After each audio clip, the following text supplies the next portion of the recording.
السلام علیکم ناظرین، ہزاروں سال پہلے ملک شام میں ایک قوم رہا کرتی تھی۔ اس قوم کا نام سورہان تھا۔ اللہ تعالیٰ نے اس قوم کی اصلاح کے لیے ایک نبی کو مبعوث فرمایا، جس کو زمانہ آج بھی ایوب علیہ السلام کے نام سے پہچانتی ہے۔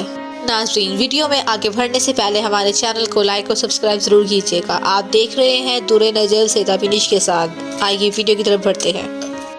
حضرت ایوب علیہ السلام بہت مالدار، خوبصورت اور اپنے قبیلے کے سردار تھے اور نہایت ہی عبادت گزار تھے۔ آپ کے 7 بیٹے اور 7 بیٹیاں تھیں۔ آپ کی عزت و مرتبہ کا عالم یہ تھا کہ رستے سے جہاں سے آپ گزرتے تھے لوگ کھڑے ہو کر آپ کا احترام و استقبال کیا کرتے تھے۔ امام علی علیہ السلام نے فرمایا کہ جب اللہ کسی کو عزیز رکھتا ہے تو اسے صبر سے آزماتا ہے۔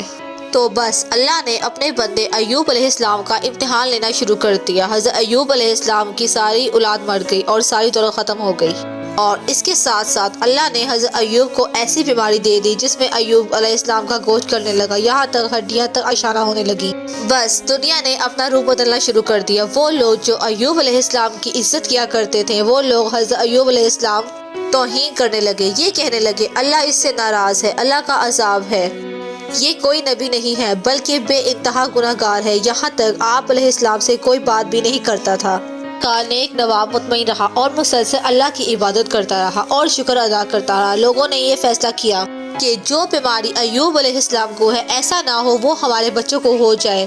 اٹھاؤ ایوب کو، اسے ہمارے محلے میں رہنے کا کوئی حق نہیں ہے۔ بس لاٹھیوں اور کپڑوں میں لپیٹ کر آپ علیہ السلام کو کچرے میں پھینک آتے ہیں۔ حضرت ایوب علیہ السلام کے ساتھ ان کی زوجہ بھی تھی، لیکن حضرت ایوب علیہ السلام مطمئن رہ کر اللہ کا ذکر کرتے اور شکر ادا کرتے۔ جب کھانے کے لیے کچھ نہیں بچا تو حضرت ایوب کی زوجہ لوگوں کے گھروں میں جا کر کام کیا کرتی تھی اور ان سے جو تھوڑے پیسے آتے تھے ان سے آپ کا علاج کرواتی تھی۔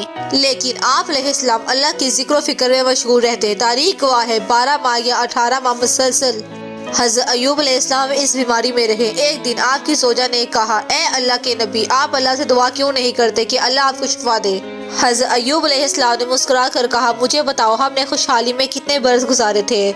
ان کی بیوی نے کہا تقریباً 80 سال۔ تو آپ رونے لگے اور کہا 80 سال تک خوشحال رہے تو کچھ دیر ابھی 1 سال سے اللہ تعالیٰ نے امتحان لیا ہے تو میں ہمت کو ختم کر دوں؟ جب تک اللہ اپنے بندے کو آزمانا چاہے تب تک میں امتحان دوں گا۔ یہاں تک کہ حضرت ایوب علیہ السلام کے جس پر جو زخم تھے ان میں کیڑے پڑنے لگے۔ اگر کوئی کیڑا گر جاتا تو ایوب علیہ السلام اس کو اٹھا کر اپنے جسم پہ رکھ دیتے اور کہتے کہ شاید تمہارے لیے اللہ کا رزق اللہ نے میرے جسم میں رکھا ہے اور اللہ کی یہی مرضی ہے۔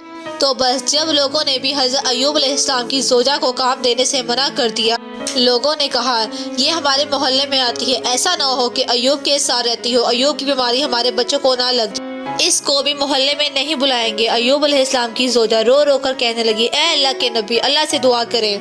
تو ایوب علیہ السلام نے ہاتھ اٹھا کر کہا، اے اللہ، یقیناً تو رحم کرنے والا ہے، اپنے بندے پہ رحم کری۔ اور یہ کہنا تھا تو آواز غیب آئی، اپنا پاؤں زمین پر بڑھاؤ، وہاں سے چشمہ نکلے گا، اس سے نہاؤ۔ آپ علیہ السلام نے اپنا پاؤں زمین پر مارا، وہاں سے ایک چشمہ نمودار ہوا۔ آپ علیہ السلام نے جیسے ہی اس پانی کو جسم پر لگایا تو اللہ کے فضل و کرم سے ایوب علیہ السلام کی بیماریاں ختم ہو گئی اور وہ پھر سے جوان ہو گئے، اور اللہ نے آسمان سے سونا برسانا شروع کر دیا، اور اللہ نے ایوب علیہ السلام کی بیوی کو بھی جوانی بخشی اور 23 بیٹے اور 27 بیٹیاں عطا کیے، اور وہ پہلے سے بھی زیادہ خوشباش اور خوشحال ہو گئے۔ بے شک اللہ اپنے بندوں پر رحم فرمانے والا ہے۔ شکریہ، جزاک اللہ۔